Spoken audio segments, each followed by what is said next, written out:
పిల్లలు మన మీద కంప్లైంట్ మనం తొందరగా టైం తీసుకోవాలి అన్నీ చేసుకుంటున్నాం ఎందుకు వాళ్ళ మీద వాళ్ళతో అయినా మంచిగా కూడా కాదు కదా వాళ్ళని నేర్చుకుంటున్నాం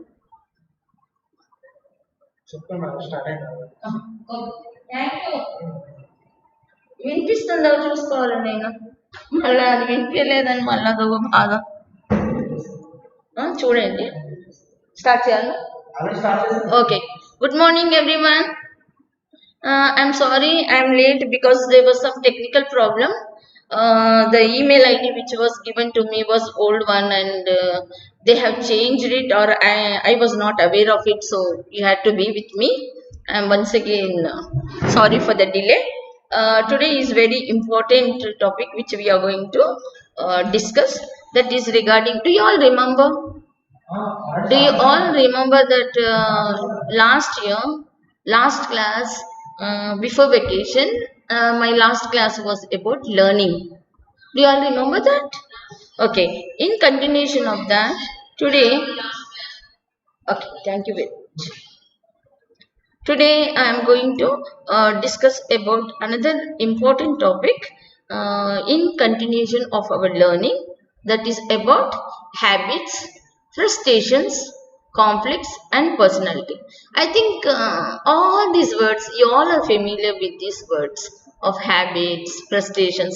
Sometimes you get frustrated, reading all the time. So sometimes you really get frustrated, I do understand. And conflict, then when we are in a group, each one have their own ideas and then there may be a conflict. Personality is, it's a formation of oneself. Okay, we'll discuss about it in detail.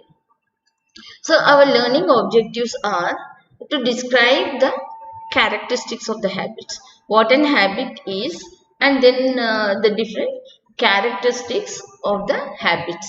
Then we have to know what will be the impact of frustrations and conflicts in patients. When the patient who comes to you is so much frustrated that he has no money and then he lost his job, then he is sick now, so he's frustrated. So I want you all at the end of the session, you should be able to describe the impacts of frustrations and conflicts. You know what conflict means, that is a difference between people. Okay, then coming to other important aspect of today's class is personality. You should be able to define the key term personality and also define the roles of personality traits. Okay, let's start, we are late. So habit, what is a habit? When you look at this picture, what do you all see? The children are writing in their notebooks and they are very serious and they are writing it. Okay, that is let's see what habit means. It is like continuously doing the same thing, like in the morning you get up and then brush your teeth. Every day you do that, that becomes a habit. So in the similar way, let's see what are the habits mean and how it is related to our medical field. Okay, so habit, it is an accustomed way of doing things.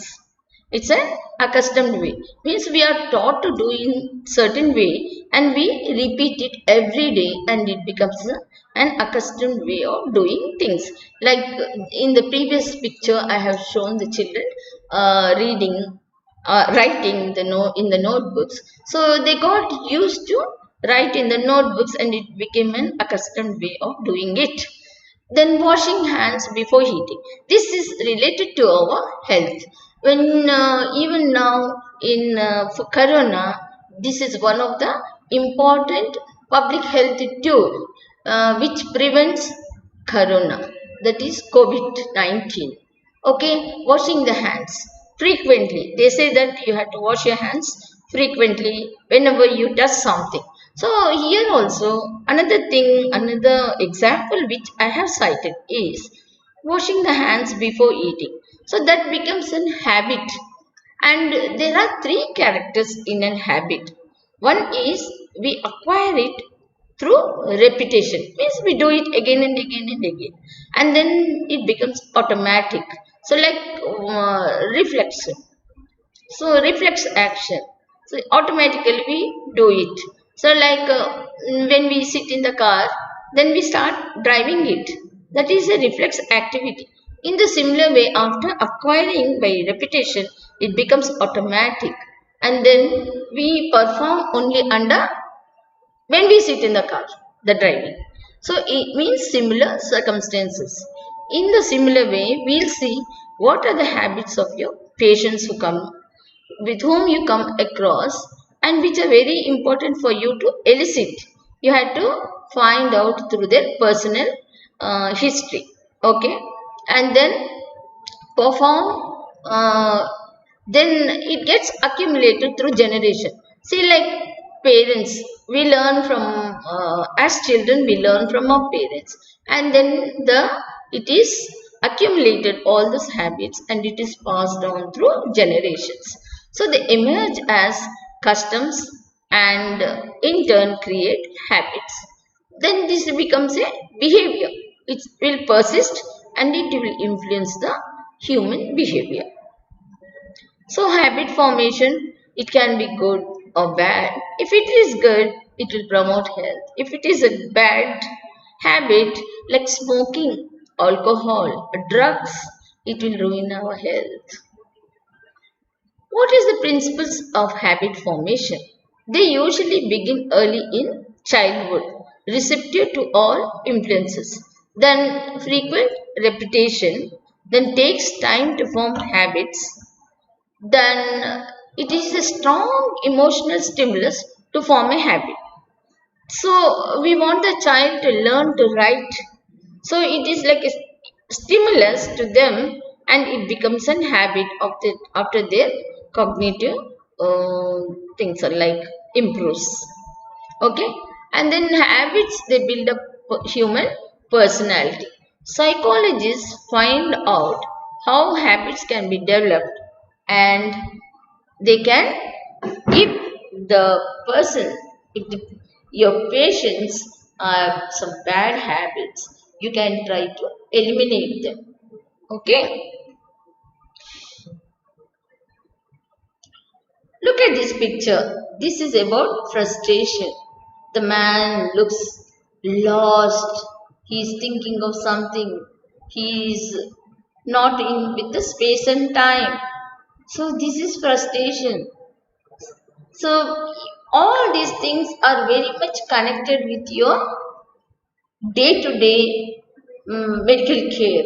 And whenever you want to deal with the communities, you want to know about the your patients, whether they are, when you are taking the history, when you examine them, you can find out whether they are frustrated and there is a conflict at their workplace or at their home, whatever it is. And when people are not able to meet them, when do they go into frustration? When they do, they start having conflict. When usually when they are not able to meet their daily needs, basic needs, desires. Some of them have high desires, and then when they cannot achieve it, like they become frustrated. Some of the students, they may like to get gold medal, and if they do not get it, they may go into frustration. In the similar way, your patients, when they come to you, because they feel that in spite of taking repeated treatments, then the condition is not improving, they go into frustration, and then there may be a conflict between a physician and a patient. So that is a conflict. This is very important from the point of medical care. Sources. The external sources are, there are two sources which can result in frustration and conflict.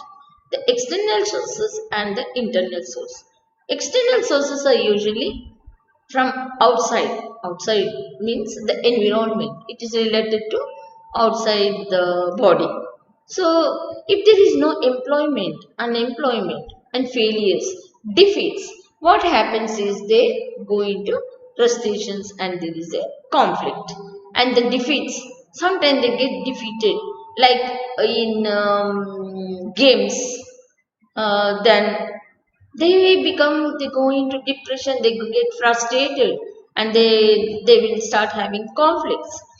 Internal is related to a body that may be because of lack of health and intellectual ability. Sometimes may arouse to higher and bigger effort to overcome failures. These frustrations and conflicts, they may go to a higher degree, and they, because they want to overcome their failures, they want to defend themselves, and it may change his goals in life. Once there is a failure or there is a defeat, then they start thinking of, they'll set up their goals, like they, when their health do not improve with all the medical care, everything, then they set their goal and they say, okay, for whatever time I may live, let me have a quality life. This is not going to leave me, like cancers, which is very common. So he will set his goal in life, and it may damage one's personality, but he has to do that because this is life. Then generate a feeling. What he will do when he is not getting well, he gets anger, and then anger on whom? On the doctor. They think that the doctor is not taking care of him, is not prescribing the corrective medicines, and then there is a dejection and hostility. Okay, then they start having withdrawal, and even they attempt to suicide. They'll attempt at suicides. So you have to be very careful with your patients, because you have to diagnose it and you have to treat them accordingly, so that they will not go in, attempt at suicide. So this usually occurs in your patients who take their drugs, alcohol to escape frustration. Look at this conflict. Are you able to see? Whom are you seeing? It is at workplace. In the war, how they are all getting ready, and then how they are talking to each other. This is a conflict. What is a conflict? Conflict is like a tug of war between two or more course of actions and ideas, opposing ideas. Like you will be telling your patient, see, Mr. Lakshmaya, you are not keeping good health because maybe you are not able to do exercise every day, and then you are not complying with your diet. That's why your weight is not reducing. And then Lakshmaya starts opposing your ideas, and he says, no, what you said doesn't work at all. I was doing all those days, but it didn't work, and then I did not lose my weight. What's the use of doing all those things? That is opposing the ideas. I'm just putting all these things in your medical field, so that you will learn to tackle your patients in a better way. So you'll take care of them in a compassion way, and you will take care of them. That's why this, it can take occur in the medical field, the conflicts. It's not only at the wars or a workplace. Then the person is required to work in one way or the other. We will tell him, no, mister, you have to take, we'll tell the patient, you have to take these following medicines, along with that your diet and your, this is about an example of diabetes, because most of you are still in first year, you may not be knowing about the communicable diseases. I am always taking the example of diabetes, because in diabetes, I think everyone heard about it, and one or the other person in our house or in our cousins, they are suffering with diabetes, and so you might have heard about it. In diabetes, usually it is, there are many ways of working out with the patients, and then when it doesn't work, it will generate into emotions. These emotions are very painful for the patient. And then like it is like choosing a job partner or a job. You got it? You all understood? Am I clear to you all? So conflicts should be resolved as soon as you diagnose them in a reasonable time. If there is a conflict between you and your patient, you start to resolve it as quickly as possible before emotional disturbances occur. What is defense mechanism? Defense mechanism is, it's like you like to defend when something happens. Okay? So individuals with problems, like when they are suffering from any disease, difficulties, employ certain ways or devices. Just now I was telling you all, listen to the patient very carefully. What he feels works to him, with him. Then you negotiate and tell him whether that works or not and why you think this works. So this is called negotiation, and you have to find different ways and devices which you can employ to solve the problems or the difficulties in your patients. So ultimately what you have to achieve the health, happiness or success. This is called defense mechanisms. What is rationalization? Rationalization is always making excuses and he or she justifies the behavior, especially the patients. What they will tell, no, no, no, I am doing everything, whatever you said, and he wants to defend it. He wants to rationalize what he has done, his behavior. This is rationalization. Then projection. He wants to blame others. This is projection. He makes a mistake. He doesn't comply with the diet. He doesn't do the exercise. But he wants to blame the doctor or the team. So for his mistakes, he tries to find fault with the team. That is called projection. What is compensation? These are all different defense mechanisms which I am stating. So compensation is making use of something to enhance his self-esteem or prestige. Okay, that is, he wants to enhance his self-esteem and prestige, so he will make compensation. He'll say no, no, no, no, no, like that, and then he wants to tell it. The other one is our escape mechanism. He wants to escape from his failure or defeat. He will not, just he will smile at you and will keep quiet when you are asking about why he is not complying with his diet or not doing the exercise. He smiles, and that is an escape mechanism. Then displacement, rebound phenomena. It's rebounding the phenomena. That is called displacement. Regression, just weeping. For anything which is just like that, they'll start crying. Some of them. The students also I have seen when we take the classes they don't attend, and during exam if they don't answer, and when the examiner gets annoyed and then they start weeping. What is that? That is regression. Weeping when something goes wrong. It's like a mode of adjustment. They want to adjust themselves in the form of weeping, crying, like that. Okay. So various modes of adjustments are adopted by the individual to escape from realities. Either they are too keen to hide or run away from troubles or problems. So this is important. Coming to personality, let's do whatever we can do, we'll do today and then we'll do it in the next class. It doesn't matter, you all are still in first year, but I want you all to understand all this social factors, sociology in relation to your health care, medical care, etc. Dealing how to deal with your community, that's very important. So personality, we know very well about Mahatma Gandhi's personality. So how does this personality of an individual influence in the medical care? So personality, it implies both physical as well as mental traits. So it determines what individual behavior, how I behave.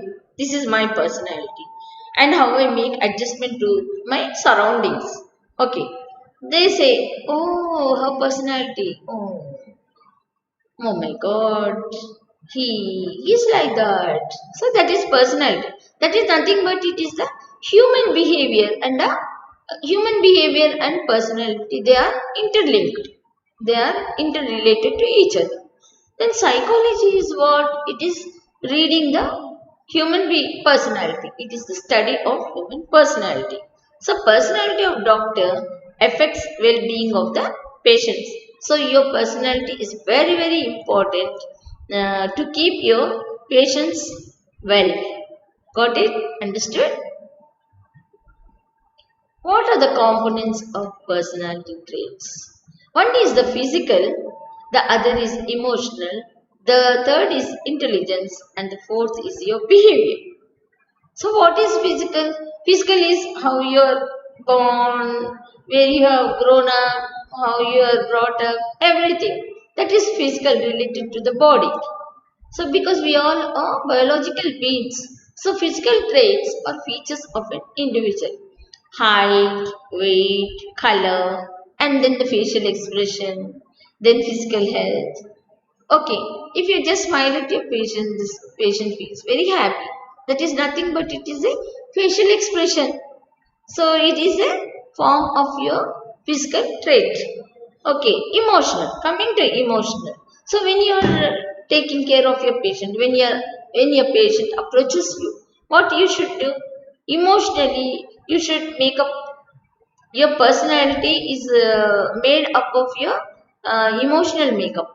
So you should be able to receive them, and you should talk to them nicely, and that is emotional aspect of the personality. Then intelligence. Personality also implies intelligence ability. Intelligence ability. If we are intelligent, we can catch up. And then whoever comes, whichever type of patient it may be, with your intelligence, you can, like, it's most important, it's very forceful personality. Which one? Intelligence. So intelligence plays an important role on personality. So personality implies intelligence, intellectual ability. Next, behavior. Behavior, I already told you all, it is a reflection of personality, how we behave. And all these things again depends on the feelings and expectations of the society. When they are approaching us, they have a feeling, they have an expectation from us. They think that when they come to us, they should get cured if they are suffering from illness. So that is their expectation. What is their feeling? Their feeling is, as soon as they see you, they want you to smile at them, receive them, and you should have good feelings towards your patients. That is a patience. So personality traits, it is a tendency to behave in a consistent manner. Means all those things what all I told you are in variable situations. The situations may vary from one patient to other. Not all patients are of same this thing. So human personality is a bundle of traits, and they are established by the age of 6 years, and they start going on cultivating, they conceal, they modify their all those things what all I told in the previous slide, like behavior, then intelligent component, etc. So cheerfulness, you should be cheerful. Good manners. When we like take classes for the students, as soon as we enter into the classroom, you all stand up and you want to greet us. That's like a good manners. In the similar way, when your patients come and you just ask, "Ha, Lakshmaya, etluno," that's like good manners. You're greeting him. Then sportsmanship. You should be like a sportsman. What does a sportsman do? He's always cheerful, and he wants to attract his spectators who will be watching their games. So that sportsmanship is very honest. And don't ever forget, You should be honest to your patient. Don't ever be dishonest to him. Next time he will not trust you because he will get information from other sources about the same disease. And if you tell, like if a cancer patient approaches you and you tell, oh, here, Lakshmi, you're suffering. But don't worry, in 15 days I can cure you. No, this is not honesty. It's dishonest. You're dishonest to yourself. So you should be honest. You should be kind. You should be loyal. And he should be reliable. You should be reliable.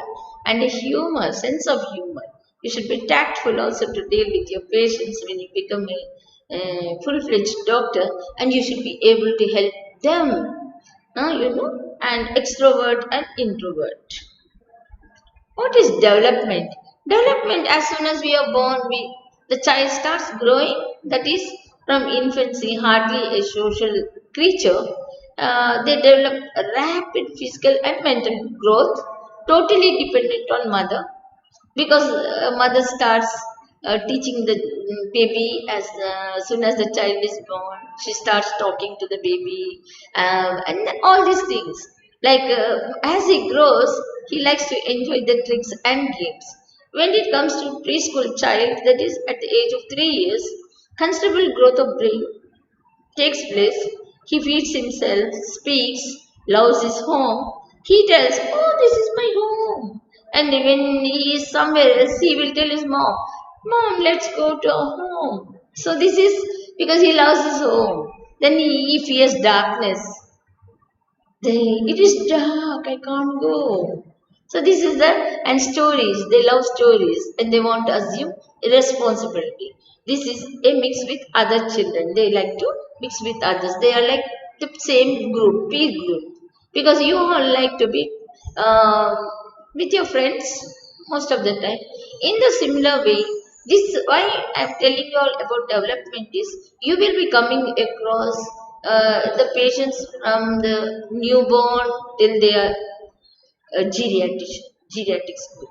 So everything how development takes place, I just want to share with you all. School age all the time they are active. By 8 years old, the mental powers are fully developed and they can bring a reason. If you tell, oh, you have to go to school. No, mom, I'm having stomach upset. Then he will tell, that is the reason he gives. Then the adolescent period is very turbulent and we have to manage very carefully when the adolescents come to you as patients or they want to seek advice. So these adolescents usually because of their turbulent period they do not like the parents to order them or give they dislike the parent authority because they are now grown up and they are aware of social values, norms, and there is a rapid growth during adolescence. This is a life cycle approach from the time they are born up to old age. And adults, in the adults they are mature, more balanced because the characteristics are fully developed, both physical and mental characteristics. Coming to old age, then there is a decline in the physical power, then the sense organs, impaired memory, then the rigidity of outlook. They are irritable, their bitterness, inner withdrawal, and maladjustment, social maladjustment. What is character and will? Involves assumptions about character and will of the person, determination and normal growth. So this is very important, and you should know when your patient approaches you, what is his character, what is his will, whether he has that will to follow what you say. So character and personality both are different. There is no acceptable definition of character. All these things, it's like it is an agglomeration. Thinking. Man is a animal who thinks. Do we all think? From morning till night, even in the sleep, you will be thinking. That's why you get dreams. So it is man is a thinking animal. The anatomical basis of thinking is your cerebral cortex. It includes perception, memory, imagination, reasoning. It's an active mental process. Why I am telling about thinking? When you are talking to your patient will be thinking of so many things. Or sometimes he may not be hearing to what you say. He's like dreaming, daydreaming, and thinking something imaginative. So you should be smart enough to look at your patient and then you should be able to diagnose what he is doing. Then the highest form of thinking is what? Creative.